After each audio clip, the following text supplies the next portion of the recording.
Large SUVs don't have to cost the earth to run, nor handle like tractors, and the BMW X5 is proof. However, they do have to be very spacious inside. Thankfully, this car is. The boot is absolutely huge, as you'll see in a minute.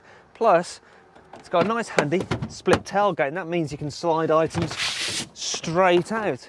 Look at this as well. Got a massive underfloor storage area. And of course, if you need to carry larger items, as you can see, the rear seats fold down and they lie almost completely flat, so you can shove things straight to the back.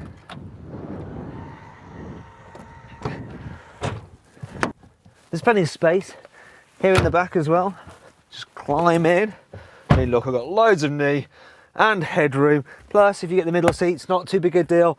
The floor is flat, so you have somewhere to put your feet.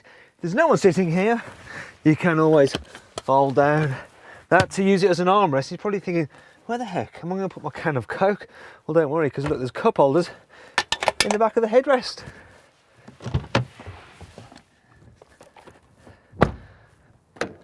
There's plenty of practicality here in the front of the X5 as well. You've got some decent sized door bins, useful cubby here under the armrest. I quite like the way the glove box opens, it's a bit novel, isn't it? And there's some cup holders there, which I'll use now to carry my can of Coke. Quality is good as well. I mean, it feels very well made, this car does. And standard equipment includes things like parking sensors, cruise control, and an 8-speed automatic gearbox, which you control using Robocop's thumb. In terms of options, this particular car has a heads-up display. It's also got a couple of cameras on the side of the front bumper, which is really handy when you're trying to sneak through gaps in traffic or when pulling out at very blind T-junctions, because it lets you see if there's any cars coming on that screen.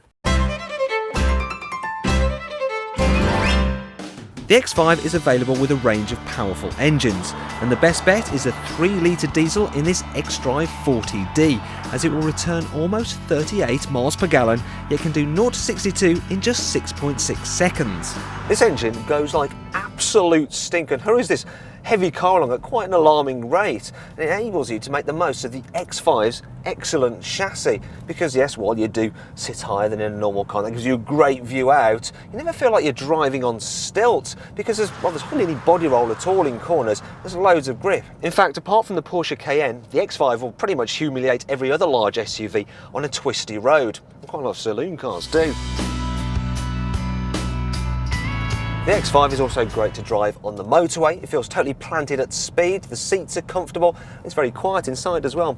The only thing you notice is a bit of wind whistle from those large door mirrors, and that brings me on to the downsides. I think the biggest one is the fact that the ride can feel a little bit firm, and as a result the car can fidget about over rough surfaces. It's made worse if you go for large alloy wheels. However, you can get around the problem by either going for the adaptable dampers or by fitting smaller rims. But you're not going to want to do that with your X5, are you?